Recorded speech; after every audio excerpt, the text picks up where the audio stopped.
Welcome to the Nurture Pod. My name is Iris Sullivan Dare, and I'm here with Ginger Edwards and Joshua Lowe, our special guest for the day. The Nurture Pod is the place where we explore that edge zone between kind of what is and looking at the world as clearly as we can, and what is possible for the world that we're all co-creating together. So I'm excited to be here, and I'm so happy that you came back, Joshua. I'm very honored. Thanks for bringing me back. More grief. We want more grief, Josh. Let's do it. We can't get enough of the grief. Yeah, good. Yeah, the reason I am such a little cheerleader over here for talking about grief right now is not only because we have this big event coming up on the North Coast. We're having a community grief ritual, and it's on October 11th to the 13th. So we're going to be referencing that event throughout the talk today, but also just that, like, once you start talking about it, you realize there's so many layers to this, and so many of them are not just about our personal loss. So one of the things I wanted to, because last time we just got into like the very tippy, we just tipped our little toes into the water that is grief, right? And like why we would even deal with it. Like we started to have that conversation and why we don't deal with it. And now I'm interested in, like, Josh, you specifically, I'm going to pull this on, like what are these different parts of grief? And yeah. I know Francis Weller has been an inspiration to you and also to Iris and myself. So we're going to look at, maybe just start off with, let's look at what he calls the gates of grief. And when I read his book, The Wild Edge of Sorrow, and I started reading through these gates, I was like, oh, damn, this is what I've been feeling for a long time, and I didn't have language for. So I'm going to have you Sure. Open each gate for us. Sure. You will. Yeah, and I think that was well put. Like, I think one of the beauties of Francis Weller's book, The Wild Edge of Sorrow, is that he really he articulates the complexity and also the different ways grief shows up in people's lives, right? Both the individual griefs and then the collective griefs. And so in his book, he has 5 gates, and then there's been a few that have been added from other people that I can speak to briefly too. But the 5 gates, so the first one is the one we probably recognize most readily as grief, which is all that we love, we will lose.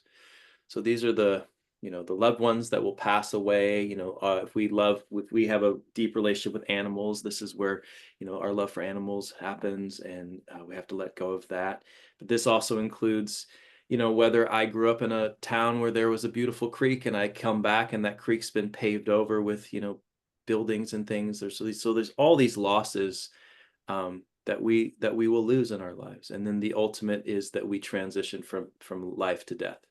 And so that's the first gate. And I think what we'll do is we'll go through them and then we can explore them, some of them more in depth. Yeah. And the second gate that I call in is the gate that Weller refers to as the places that did not receive love. And for me, this is like, the way I often put this is shame. So the way I explain shame is that this is the places within us that don't feel like they deserve love, and that is a loss, and it's a disconnection. And so we come into this world, my belief is that we come into this world full of love and full of life, and that we deserve to feel loved. And the world, especially this culture, conditions us that we have to prove ourselves, so that we have to work towards acceptance and being welcomed into our lives. And when we don't achieve those goals that culture puts in front of us, that we often don't feel worthy. And then of course our family can create that as well. An angry father, an absent father, all those things can create these feelings of shame. So that's a gate of grief. The third one is the sorrows of the world, which I believe is probably the most readily really close to our faces, that we don't actually acknowledge. So this is, the political upheaval in this culture over the last 10, 15, 20, maybe 150, 200 years. The loss of the environmental connection and the sacredness that we hold in the world of the environment. And I could go on and on and on, right? War, traumas that we don't actually have control over, that are in our lives. Watching the news and seeing all the pain and suffering of others, These are the sorrows of the world. I hope you guys can't hear my dog barking too much. Just a little. Just a Okay. little bit. Okay. My son just came home. Number 4 is this is the one that I'm going to skip to 5 and then I'll come back to 4. But 5 is ancestral grief, and so the way I often explain this is that, you know, if you have a family that has experienced loss but they never actually dealt with it, they're passing that on in some way, right? And this shows up often in addiction, in different ways people isolate and distract from their grief, from their pain. And then we can also talk about the trauma of, you know, the indigenous peoples and how that has impacted the world.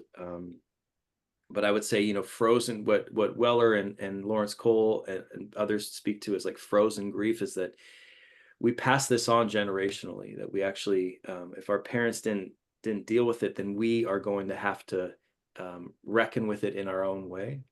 And again, we could go into much more detail about that. And then going back to the 4th gate is what we expected but did not receive. And this has a belief system around it, a belief system that I actually align with, so it's easy for me. But the basic idea is that when we come into this world on a deep, you know, spiritual level, we know there's supposed to be a village there taking care of us. There's supposed to be elders who are going to bless us. They're going to see the gifts that we carry in a way that we will not be able to fully understand.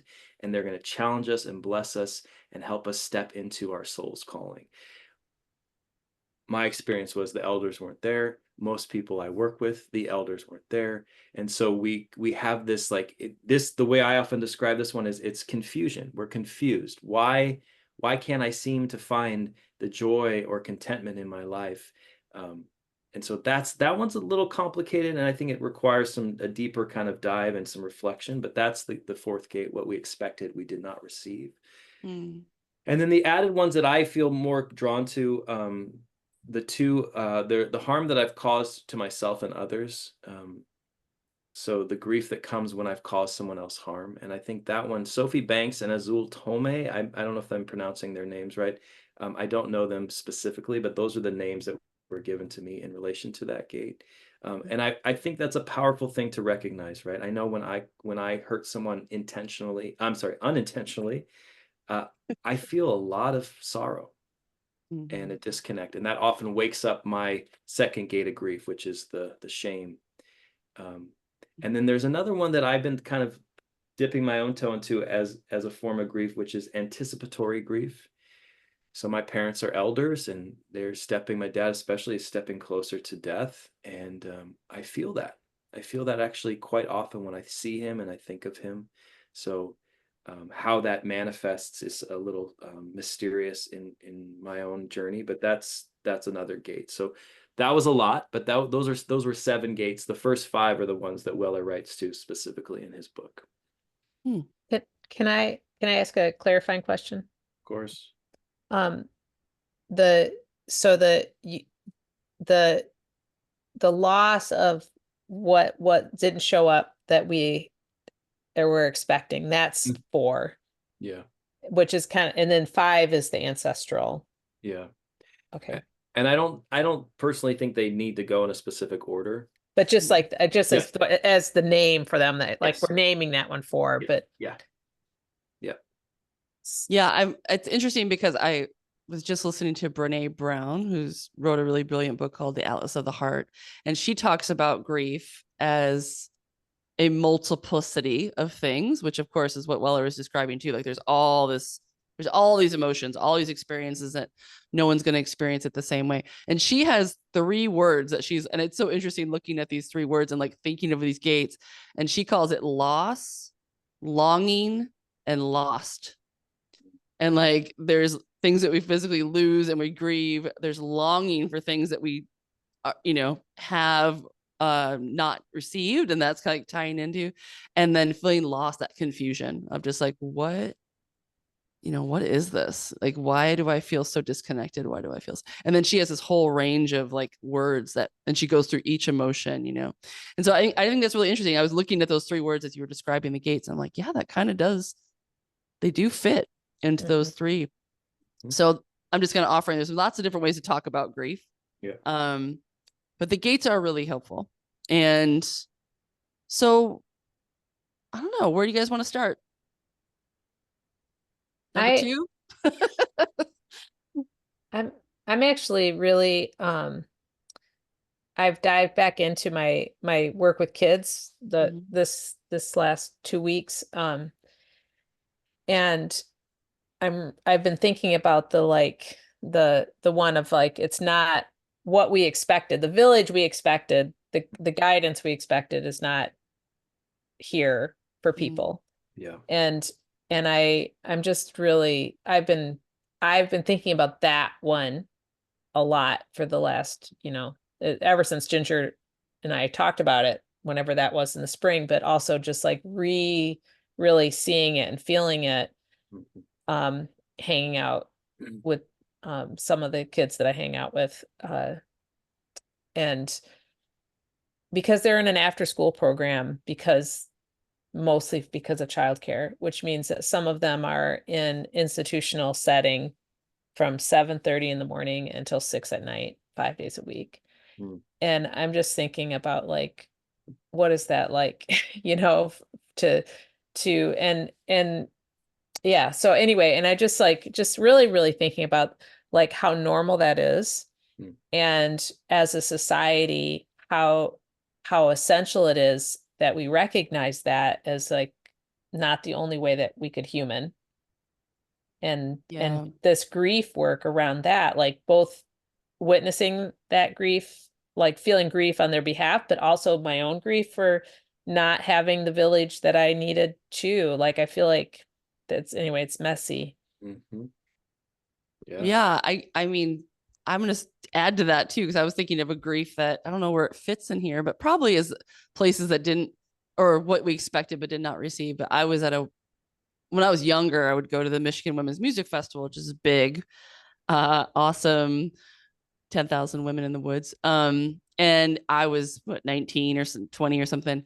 And I remember this really profound moment when I was walking to the showers at night, and I was like through a woods, and I was kind of late, and I'm like in a towel, and I'm like walking along this path, and I heard somebody get on the path behind me. And I immediately had this like, it's just a reaction in the body of like, oh God, I'm in the woods, and there's someone on the path behind me. And then all of a sudden I realized it was a female. It had to be, like, there was no men in this entire thing. And it hit me so hard. Like I could still feel it. It was like, whoa, like I never received a safe place to walk in the woods at night. Like that is a sorrow. Like, and I started crying at the festival because you don't know that you have these griefs until you have the experience of a moment where you realize, oh, I feel safe being half naked in the woods at night. Like, whoa, I mean, that's so incredibly rare that I would have that level of safety. And so it was just like, I mean, this festival was great because they had this therapy tent, but there was women in there bawling the entire festival just about how hard it's going to be to go home and experience life again, because they're experiencing this level of safety and care and you know love that they're not getting. And most of them are queer women too, so there's like that level of like, and not being ashamed and afraid and like feeling weird too. So yeah, where does I think that goes into that feeling of longing maybe. But there Yeah. are these, like, when we get into talking about nurture culture, I think it does get tricky because we don't even realize that we're grieving like some of the things that aren't there. It's just the water we're swimming in. We're the fish, right? We can't describe water until We're we have an out of experience. it. Yeah, until we have an experience that knocks you out of it, and you're like, whoa, oh shit, that is the water I swim in. That's right. I mean, Iris, use the word normal, right? It's normal for a kid to show up at a school and be there until, from dawn till dusk. And, that idea of it's normal for you to be afraid of walking in the woods because there's predatory men in the world. We normalize that. And then we Mm-hmm. find these ways of maybe experiencing it differently. And it brings up all the pain that maybe we're not fully acknowledging because we've normalized the pain, right? We've Mm-hmm. normalized the fear.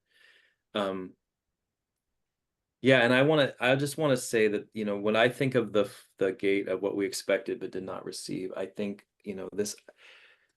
this idea that the culture that I grew up in and that I believe both of you grew up in is this idea of, we emphasize independence so much, and we're actually Mhm. supposed to be interdependent. I need you and you need me. That's how it works.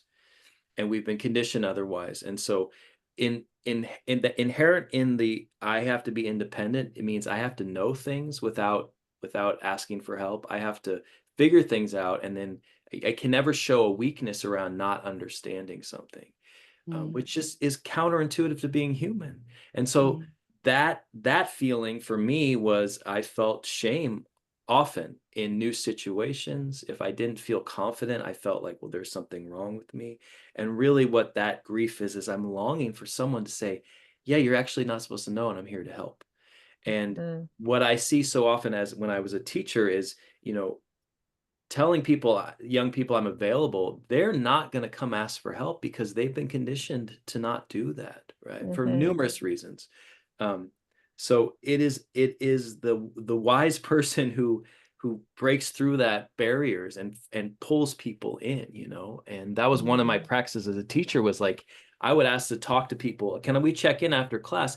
And it was never about the class. It was about how they were doing. And I wanted to hear their story. And mm, once they softened to that, they got so hungry for it because mm, they know this is how they're supposed to be treated, with respect, and you know mhm, and their gifts should be recognized. And in the system that I think we probably all went through, it is the rare teacher, the rare mentor who really has the time and energy to see the gifts in individual people. And it's too much for that person, right? Like it's the job of the village, not one person or two people. So mm.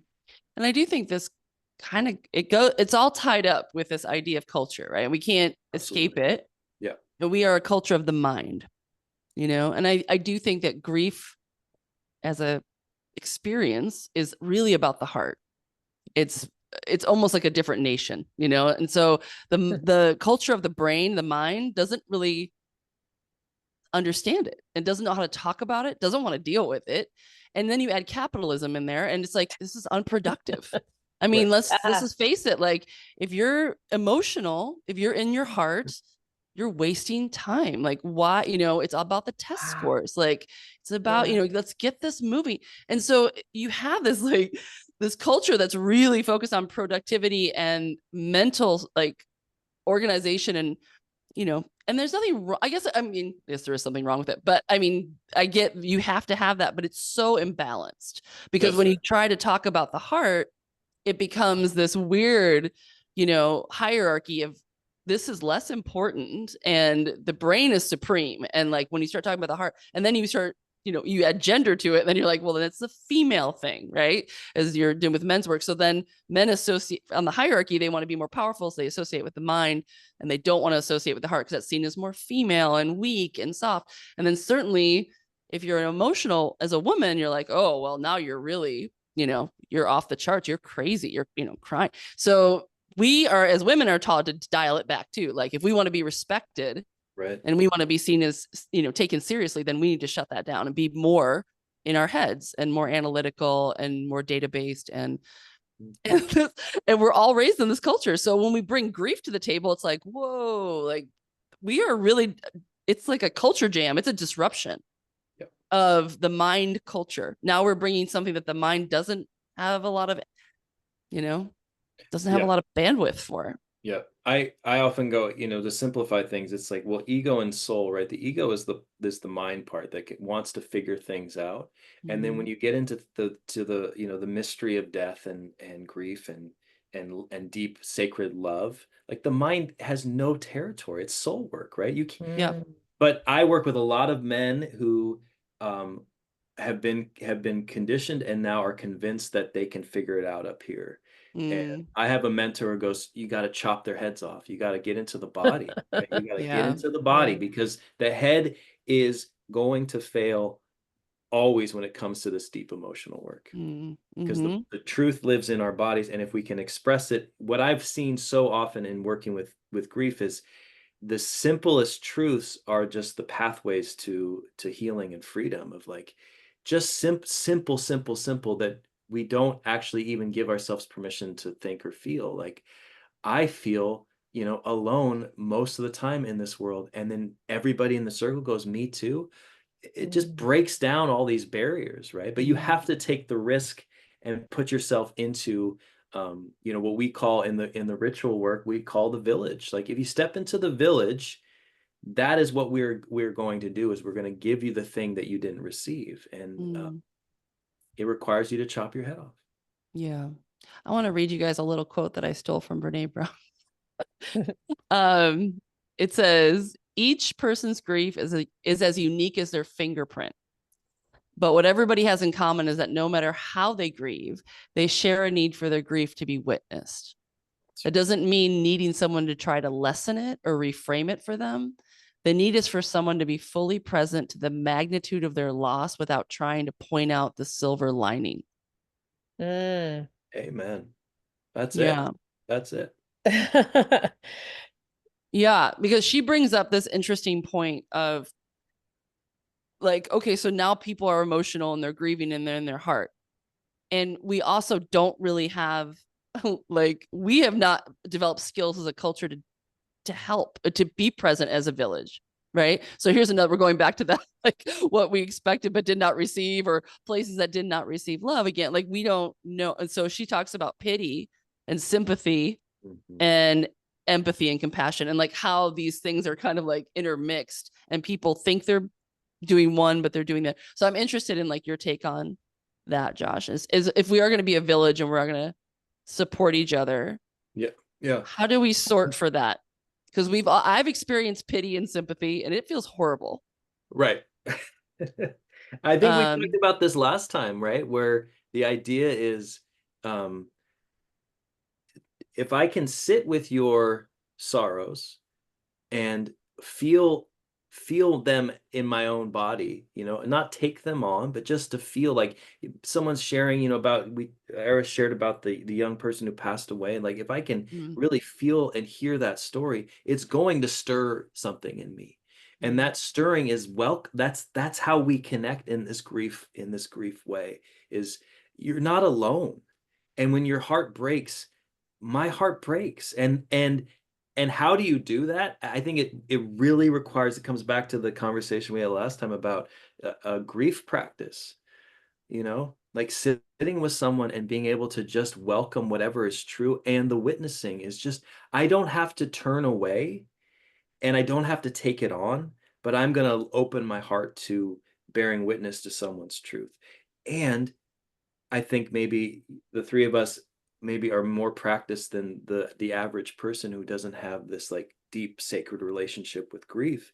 But what I've seen time and time again in these grief rituals is people within sometimes a couple hours are so relieved that they've found a place where this is welcomed, and it's not rocket science. It's very, very simple, but you have to have the sacredness of that container where it's being called in and honored and welcomed. And you know, this notion of like, I can't do your work for you, right? I can't heal you, but you need me to bear witness to your healing. I think that's at the foundation of this grief work, and most of the ritual work I do is you have to have the sacred witness, because the witness welcomes you into the village. It says all of you is welcome. And that's what we long for on such a deep level. And we, you know, I work with people one-on-one, and inevitably I go, okay, now we have to find your village. You have to take it to that next step, because though that's where the real healing begins. And therapy, as a therapist, I believe I'm a bridge to community. That's what I really believe. It's like people are terrified to be vulnerable and real. Well, I will be your first contact for the village. But there's no way I can lead to that deepest healing, because I'm one person, and you need the community. Yeah. I feel like I want to just, because I just handed a flyer for the grief ritual to a girl today, and her first question was kind of like, well, yeah, like how does this work? Like, so I bring my grief, but like how are, you know, it was kind of like, what am I looking at here? Like, what are we really gonna do? Like, if I don't even know how to describe, like she's like, I don't know what to do with this. So how do you know what to do with it? Yeah. You know? Yeah. And I do think that I mean, when I went through a divorce, which is, you know, everything you love you will lose. Like, marriages are one of them, relationships. I mean, oh my God, the pity and sympathy was like it was like really the worst. I would rather have no response than to have someone be like, oh, but you guys were so great together, or something like that. I was just like, oh my God, no, I can't. I mean, or there was the other reaction of like really getting in there, and then all of a sudden I would have to start like holding them. Like, it was like so empathetic that I had to be like, well, wait, no, it's like, it's really not that bad, and like, I'm good. And Right. so that was also exhausting. So I'm teasing this out because I think people need to hear it. And also I think it's interesting for us to just kind of tease out for ourselves, like, how do we do this work? Yeah. I think, that so I mean, there's a few things, just nuts and bolts of like what the grief retreat would look like is that we would have time to sit in the full circle. So there'd be 20, 25 of us, and we'd each have time to share. And that time would be limited. So there would be a time to it. And so you really get to the heart of the matter, like what needs to be said. And this isn't a time to necessarily just like fall apart and let it all out, but it gets to the heart of the matter. And then you have 20, 25 people really listening to you. And then as you pass the talking piece, as it's each person gets an opportunity to share or pass, you start to hear the stories that like I know. I can't tell you how many times I've shared some of my stories and people like they gasp in their like recognition, right? And so that alone, you know the thing, and I think we've named this now both times, is you don't escape life without losing. So everybody carries grief.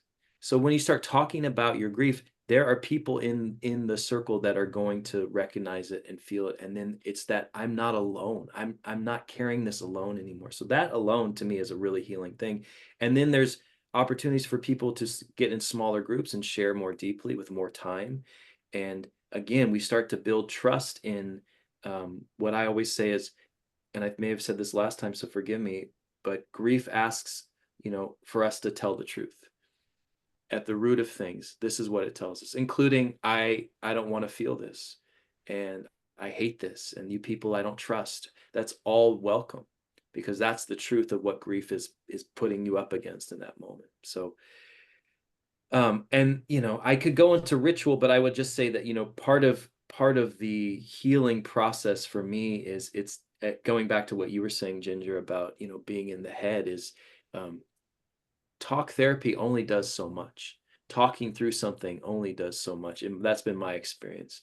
And that often we have to embody a ritual, a very simple ritual that has drumming, singing, movement, because that is moving it on a deeper level, and we get out of our heads and we get into our bodies, and that's where the sorrow and the pain lives, in my opinion, and that's how we kind of release it. So there's this level of talking and sharing and witnessing, and then there's the deeper kind of ritual ground where we don't talk and we let our bodies express. And that's where a person could scream or cry or wail or sit there numb. Those are all welcome as well.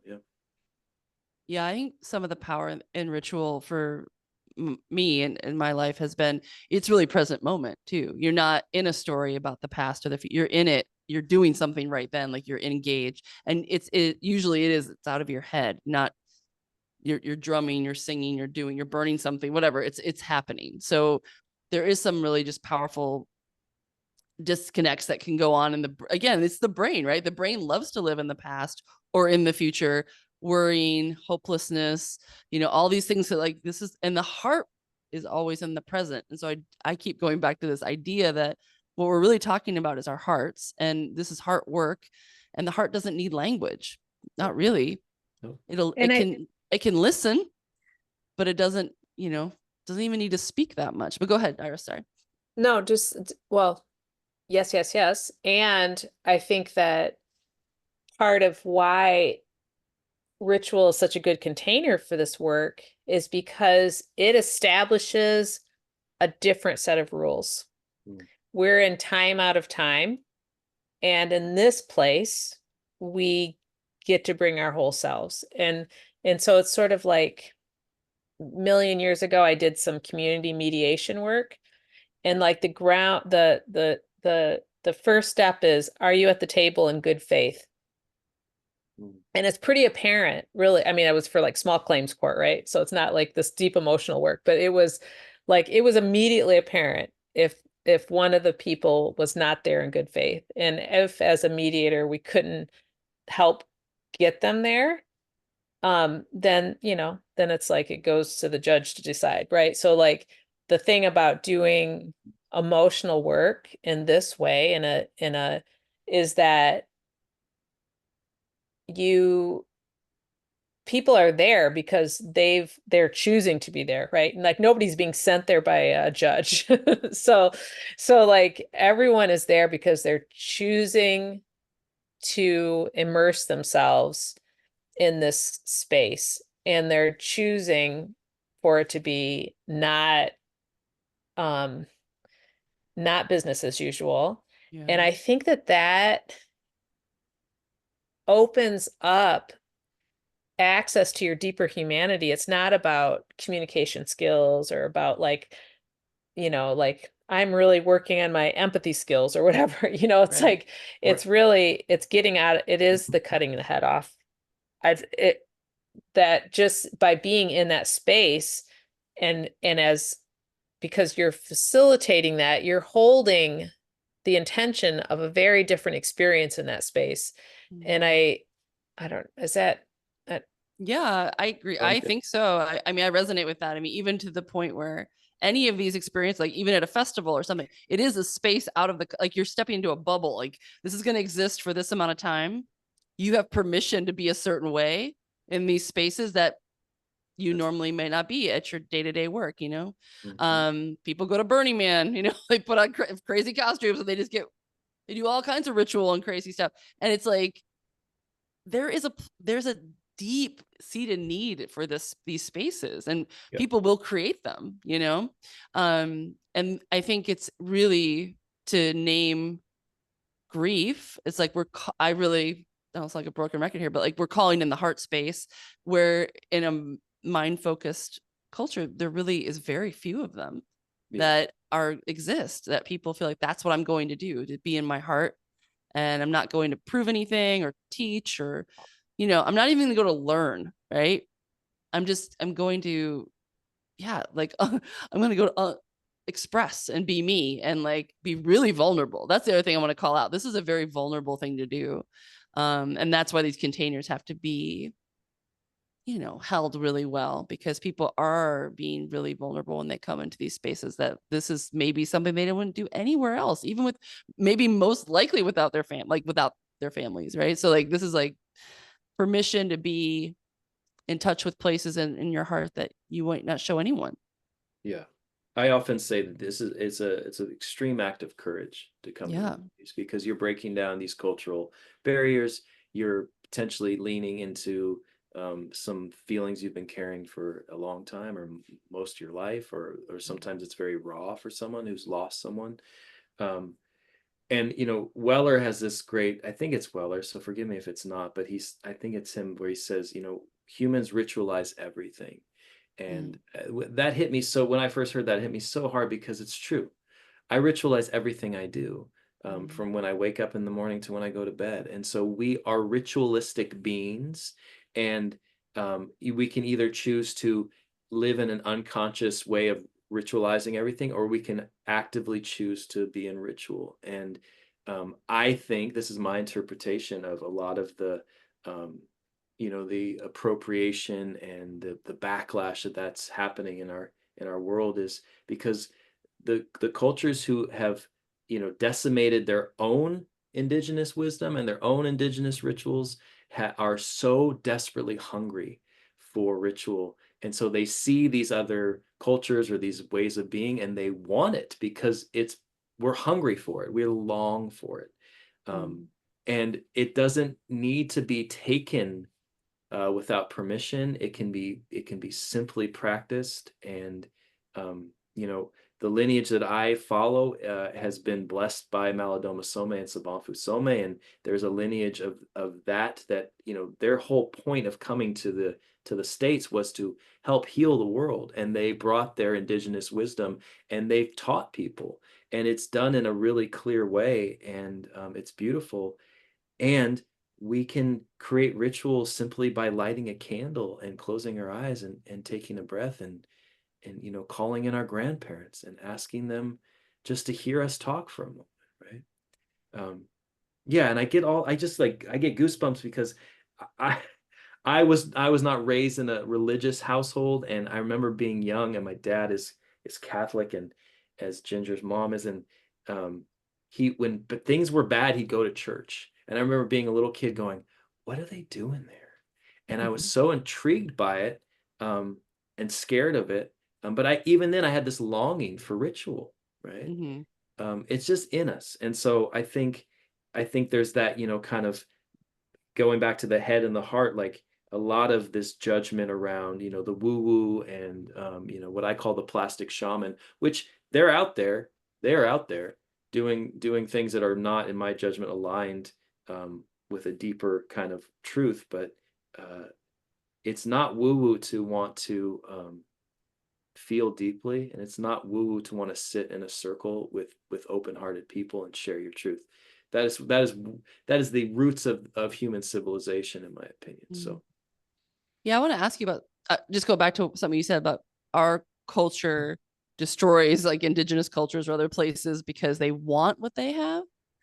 Because I'm just gonna say my feeling about that would be, because we're in the mind, like this ego persona, right? Like this is our story, that if we bump into things as a colonial culture, like this mentality that challenge that framework, that challenge the ego and the framework of like, and so by nature of the ego wanting to survive, it's just has to destroy anything that it challenges its like nature as it is, and I think that like when you deal with other ways of experiencing the world, and that's what I saw happen. Like that's my perception. So I just wanted to get your take and maybe I wasn't clear. What I'm saying is that I wouldn't disagree with what you said. I think the Western Europe is the cultures that they lost their indigenous connection, and then they systematically destroyed everybody else's that they encountered, and in that orphanage of lack of the roots of our cultures and our wisdom, we are starving for it. So it's like it's, I would say there's absolutely destroy what we don't understand, and especially if it's mysterious and we can't use our scientific brain to make sense of it, then it's wrong, or it's dark, or it's bad. But paganism, what I know is like all that kind of judgment about witches and all these things was because it was earth based, and it was mysterious, and there was power in it. And my point is that we long for it as humans, and that the Western world has lost it. And so we are now and continue to take from other cultures because we're so hungry for it after decimating the culture, right? It's a really fucked up. It's the fifth gate. It's ancestral grief. I mean, that's part of what we're all dealing with. And I wanted to just say something about that, because I was listening to, I forget now who I listened. Oh, I think maybe it was Eckhart Tolle, but there was some description of like these two doors, like when you're trying to end something in your life and a new thing is beginning, like grief stands in the middle of it. Like if you can imagine two doorways, like grief is the bridge right there. Yeah. Because you have to grieve the thing like that you've lost before you can turn your attention to and honor it and grieve it and process it, and then you can turn your energy into the new thing. So in particular, like when that little piece sunk into my brain, I thought about nurture culture and all the good work we want to see in the world and the way we want cultural transformation and all this, positive things that we could see potential for, but it's not happening. And like we find ourselves over trying to fix the past, like just like over here, like rearranging the rubble of the tower, like making little stacks of rubble and being like, why can't we fix this? Like, why is it so broken? Why is it so? And I do think that there is at some point we just have to look at the rubble and grieve it and be like, wow, this is broken. Like this is not working. That's It right. hasn't worked for a long time. We That's as right. white people really effed up. Like there's been so many, like there's so much layers to this. Like, because when you really start to grieve, like, what is happening on the planet, we're complicit. Right. That's one of the gates I'm interested. Like, where does that go? Complicity. Oh, that's what you said. The Wrongs harm we've I've done done. to others and harms to ourselves. Yeah, like that one is powerful, because until we like can grieve that, it just like the bridge isn't there to walk across and be like, oh, and now here's the new thing that we can create, which is of course So, where we need to put our energy. So we're stuck here in the rubble, and that's what I see like on the political stage. That's what I just get like so disenchanted by it. I'm like, we're just stacking rubble over here, you guys. Like, we're not. There's no new, like this is not where the energy. It doesn't feel new to me. This feels like rearranging of the bricks. so I don't know. Maybe Josh has a good. I have a thought, but Yeah, please. so Josh, you were talking about like the discomfort with the mystery, Mm-hmm. and I'm seeing this connector to what you were just saying, Ginger, about like we have to like it's broken. We have to like move forward to what's next. And I think that part of that is that there's a invisibleness to what's really important and what's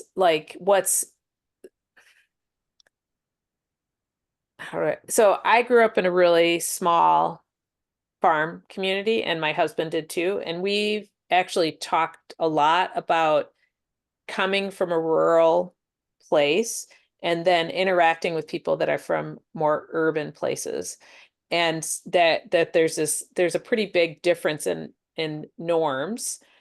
And so sometimes, like when, just for instance, a really good friend died and her parents came to like help, with their house and all that.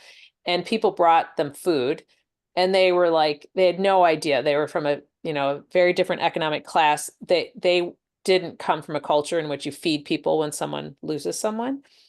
And I just use that as an example of like they were kind of befuddled, and then they were like, oh my gosh, wow, and they were so grateful that their daughter had lived in that community, yada yada. But I think that the answer of going forward is I think that we have to do the uncomfortable thing, which is to go into these spaces, these intentional spaces to embody, because I think that we can have access to the way forward if we can connect to each other in truth, in an emotional heart space. Because I don't know, I feel like I'm not. I should have waited. Well, I guess. I think you're right. Like, I think like what comes up is racism work. Like, you have to grieve. Like, That's right. all the way you're complicit, all the ways that the culture's messed up, all the bad things that have happened. And what you see out there is people defending, like, no, no, no, no, no. Like, I'm not privileged. That's not me. I had a hard child. That's the ego, like making up all of these stories. And if we have childhood trauma, if we're unconscious of it, if we don't look at it, we don't spend that time, we just spend our whole lives trying to fix it, right? Like in these unconscious ways, like we try to find the relationship with the person who gives us the love that we never got, or like, fix this thing that as children we couldn't fix. And I think as a culture we do the same thing. Like we're playing out these patterns, but really, like, there's a healing point where you grieve, like, oh, that was just messed up. That wasn't me. Like, that That was was a just system problem. that was a system problem. That's the grief. Like, I didn't get the love. These places that never got love. Like, that's why when all these 5 gates are spelled out, you're like, oh, wait, like this isn't just about, me. This is a community, That's right, cultural problem, which is why I wanted to talk about it on this podcast, because that's kind of where we always end up, is like talking about culture. but you can't separate this out, I don't think. And also that it's super important. Like this piece is, you can't skip it. Like being a member of the environmental activist community for a long time in my 20s, direct action. I mean, there's so much grief embedded in all these social justice work, all this people who are trying to do the good thing, you know, people are trying to make positive change, and they go, I mean, their tool is shame. Like that's the one they use to motivate, which is understandable. You're like, oh, you're doing the wrong thing. This is so horrible what's happening.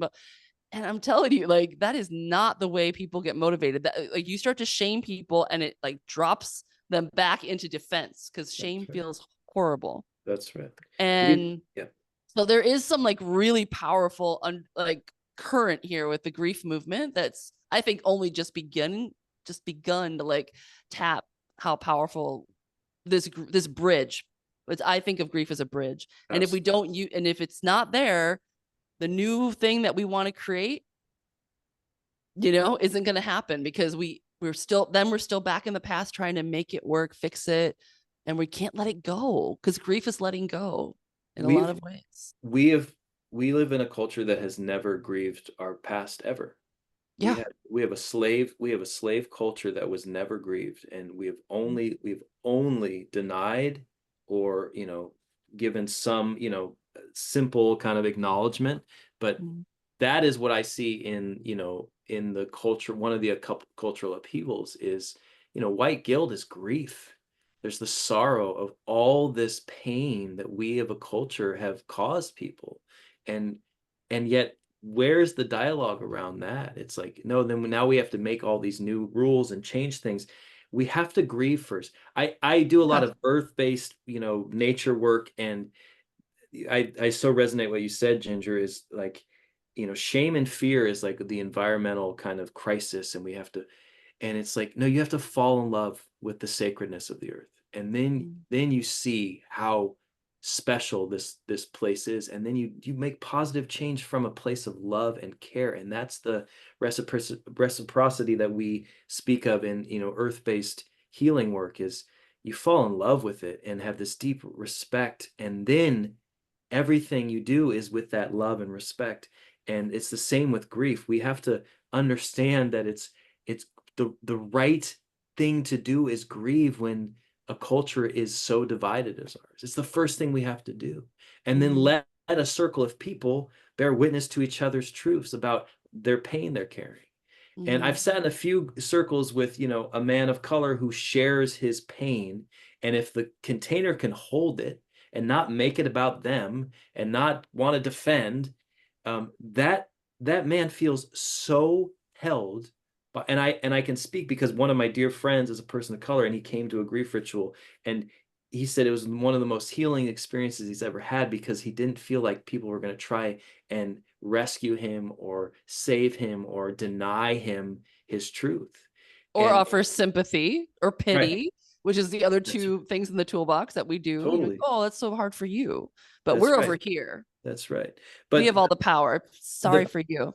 The piece of that is, can I sit in someone else's pain and be there and be present and witness and love and not then take it on, you know? And I think that's what I see a lot in the culture is, you know, if I'm feeling if someone's trying to shame me, I'm going to push back. Well, that's not me, and I didn't do that. I'm not one of those people.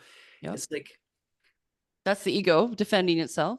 Yeah. The heart has the space to be like, yeah, I mean, really, the heart has the space to be like, yeah, you're in pain and I'm in pain. Like we have the same pain. Like to me, that's where we get into empathy and compassion. Like there's no difference. There is no separation. We are in the same field of pain. I'm experiencing my own thumbprint of it. I have a different version of it. Racism, there's grief in me too about what it, you know, not the same, but yeah, of course, this is not the community that this is not what I expected either coming in, you know, none of us asked to be born into this. Like we're just in it. So that's where like the grief is like this beautiful bridge, I think, in a lot of ways, not only to like cultural transformation, but like in between hearts and people, where we don't have to create a hierarchy of whose pain is more important either, because that tends to happen. Like, I don't know if you guys have shared grief with people and people one up you, like, oh, well, you think that's bad, well, listen to that, that's another, like, not helpful tactic that people take with grief, like on a personal level. And to add to that, Ginger, the opposite of the I'm carrying grief, but I can't have this grief because people have it worse than me. Like, I hear that constantly. And it's like, well, your pain is real. Someone else may have experienced other pain, and they may be handling that in a very different way than you would if you had experienced. But so we have to acknowledge and love each other in our shared I mean, what I'm hearing you say, Ginger, is we have the collective, right? We have this is the sorrows of the world. We can feel and understand that. And I have my own story, and my story is really important, and it's welcomed in the village. And when I welcome my story and I welcome other stories, we find that healing ground in the middle, where it's like we're weaving this beautiful tapestry of sorrow and gratitude and wonder and joy. And then we're human, and then we're just human, And I think this is it. Like, it's not a pizza, right? Because it's not 8 pieces of pizza. I mean, like, if you get some compassion or empathy, that means there's not enough for everybody. Like, that's not how the heart works. Like, it's the more we have compassion and empathy for each other, like, the bigger that energy grows. And so if you have been told as a kid, like, well, I don't know what you're whining about, like, kids in Africa don't get any food at all, like that weird, like, you can't have pain because there's some other pain out there, is such a weird, like, uncomfortable, like, I think that's the person being super uncomfortable with your grief and just trying to shut it down. Like, I don't want to hear this. Right. And that's very present in the culture in a lot of ways. Like, so I'm just kind of naming all these, like, things that I bumped into. I'm sure everybody has bumped into at one point, but also just that it's not true. Like, of course you could be present for the person in pain, and the person in pain in some other country who's going through a flood or a famine or whatever. Like, yeah, one doesn't negate the other. Like, there's not a hierarchy. There's no, it's not a pizza, people. I love that it's not a pizza. It's the blind spot that buys that con is in the head. Yes. That's like all the blind spots of, like, not, like that which tells us that emotional work has no value. That's in the head. Because when you're in the presence of someone, like, fully feeling whatever feeling, it doesn't really matter. It resonates because of, like, we're so interconnected. I mean, just, like, think about listening to music through a speaker and versus listening to music live. That's a fundamentally, physiologically very different. It has nothing to do with volume. Yep. Right. That's right. Yeah. And I appreciate that, because, like, when you said this isn't about books or learning or lectures, I mean, music is a great example, I think, what people turn to. And one of the points Brene Brown made, which I thought was really interesting, is that people love sad movies. Yeah. Like, there's a whole genre of people who just like, or movies that people really pay, and, like, they make them so people can feel sad. And that's really interesting. Like, you think as a negative emotion that there wouldn't be a big industry in making movies that are sad, but there is, because, and she put on her social, like, tell me your favorite sad movie. And it was, like, one of her most responded to, like, hundreds of thousands of people, like, pouring out. And then she's like, and why? And mostly what people said is because it connects me to what it means to be human, to feel sadness, like, to feel these emotions. And that's, like, such great evidence that people will pay to watch a movie that evokes tears and, this kind of heartbreak in them, like watching a dog die or whatever. Like, they have their own versions, like, when everybody's got their own thumbprint of what, like, does it for them. But I thought that was so fascinating, and sadness is not grief. I don't think sadness is a component of it. And it's kind of sweet. And she talked about, like, the evolutionary reason that we have sadness is because we need other people. Like, it's like a call. It's like, I'm sad, I would like some support now. Like, that is one of our built-in mechanisms to get support from other people, is to feel sad. Like, there's reasons we have these emotions. That's right. Uh, And it's calling in community, right? It's calling in calling in community. music calls in community, sorrow calls in community, joy calls in community. You know, I Mhm. mean, these are things that I think are moving further and further away. And again, I'm kind of fixated on our the elements of our culture that are starving. And I think, you know, yeah, that's a great example of like, well, we can make money off making people sad in this way, so we can do it. But truly, where are the places in our culture where it's okay for people to collectively call in sorrow and Right. The movies. that's They watch right. a sad movie and In a cry dark room, right? In a dark room alone. with your Hmm. Kleenex and then or alone now, and you know, with all our online things. I think, you know, what we're really kind of stirring the pot of is we have to I'm speaking for myself. I have to, my soul's calling in this moment in my life is to really start understanding how to create the bridges for everyone to find their wholeness through just allowing themselves to feel grief as a very healthy part of being human. Mm, And whether that's in a ritual space or, you know, in a circle with people, you know, whatever, you know, I bring this everywhere I go now, and I see it showing up more. So I do feel like we're at the precipice of something potentially really beautiful. And mhm. my mentor Lawrence Cole, who's 80, who's been doing this for the last 25 years, he is like, oh no, this is amazing, you should have been here 20 years ago.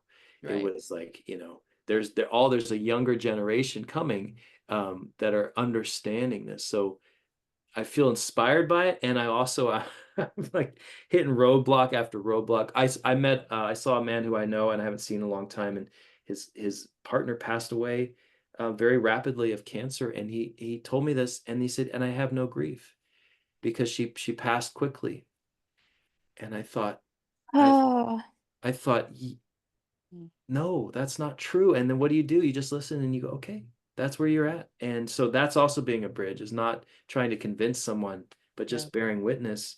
But that I hear that story a lot. That's kind of an extreme example, but you know, Hmm. oh, you do a grief work? Oh, I have a friend, you know. Hmm. It's Yeah. like, oh, you have a friend, huh? Okay. I mean, when Ginger, we did the community grief gathering last year, Mhm. and my friend had just lost her mother. So I'm like, well, you know, she's like, will you go with me? I'm like, yeah. And I'm like, I don't really have any big acute grief right now, but I'll go. And then, of course, you know, once you're there, it's just like, oh, it's the other gates open, you know, Mhm. and I feel like it was really profound, especially the somatic stuff that was part of Mhm. it. Is that part of, how similar is the grief ritual that's about to happen to what Sonbonfu, that style? Yeah. So the last time I was with my mentors last spring, I asked them about that because, you know, kind of what I've been carrying is like, oh, this is what they taught. And so Malidoma and Sonbonfu come from the Dagara people. And, you know, obviously if for people who maybe don't understand this, when you have an indigenous culture and the indigenous wisdom, you can't just take that specific offering and bring it to another culture. You have to modify it because the psyche, the spirit, they hold it differently. And this is known in, you know, the all nations tradition of sweat lodges. And, you know, it's like you can't do the Lakota sweat with white people because their spirit doesn't, they can't hold it. And so you know, Malidoma and Sonbonfu brought these elements of their grief ritual that they do with their people, and they modified it, and then they offered it to others to carry on the practice. And then that those communities, Lawrence and Therese, they've brought their own wisdom, you know, and then what's been passed to me, I'm, you know, obviously I'm bringing my medicine. Ginger brings her medicine, and the grief collective that Ginger is a part of is going to bring their medicine. But at the root of it is the ritual space where you create a shrine, you create an altar space for grief, and there's drumming and there's singing. And the drumming is, you know, depending on who's drumming, it's definitely an African origin, using African drums, which is a bow to the teachers. The songs that I've learned have been given to me by Lawrence, and they are not Malidoma or Sonbonfu, the Dagara people songs. Um, and that's actually out of respect. So there's this kind of push and pull of like, how do you honor and also how do you respect? And then there's time and space, and that's the thing that I want to just stress in ritual space, like you said, Iris, is it is not normal time. So we create a space where the grief is called in, and we grieve until we're done.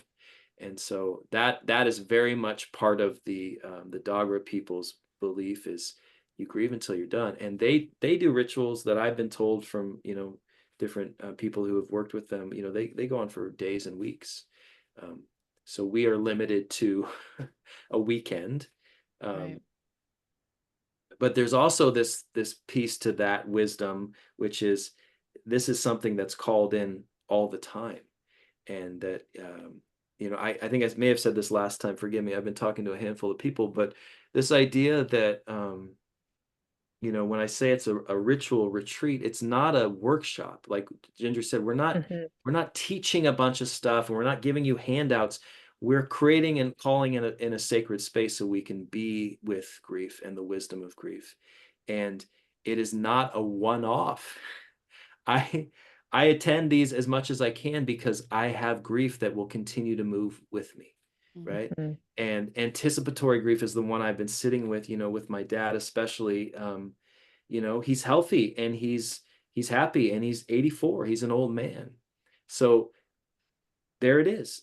So the idea is that we have to create a relationship with grief. And one of the ways that I've created a really profound relationship with grief is by both offering these ritual retreats, but also partaking in them.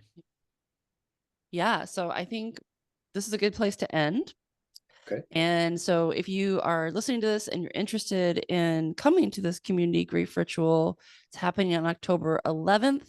It's a Friday through a Sunday, 11th to the 13th. It starts on like Friday afternoon and Sunday afternoon. And all those details are on my website, which is northfork53.com. It's right on the homepage there. Just click on it. There is a little pre-registration discount going on of $50 right now.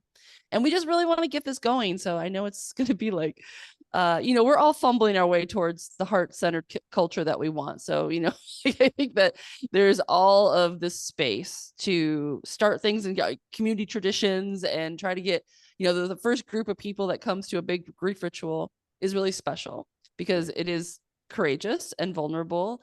And just know that the people who are holding the space have done the work and will be doing the work with you. And it's just a really beautiful thing. And I think so if you're feeling called at all to do if you have acute grief, which I think is worth saying, that there's different stages of grief too. Like there's acute grief, like really in it, just happened. And there's integrated grief where it's happened, but like it changes and grows with you over time, and you've integrated it into your worldview and how you relate, because grief never goes away. It just reshapes you in some way. And there's complicated grief where you don't have names for. I mean, there's all different phases that people are going to come with grief, and all of it's welcome. And so I really hope you guys join us, and we're going to do probably another podcast and just dig in a little bit deeper, because this is just juicy stuff. I mean, we could talk for a long time more, but are you guys feeling complete right now? Yeah. That seems perfect. Yeah. Okay. I thank you both so much for jumping in, and it just got my brain going. So I'm going to write, I'm gearing up to write a piece for the fall equinox about this whole idea that I have of like the heart nation and the mind nation, and like this bridge, and it's been just rolling around in my brain for a while, but I think I'm getting ready to write it. So thank you for this conversation. It helped clarify some things. Nice. Yeah. Okay. Well, we'll talk to you next time. All right. Bye-bye.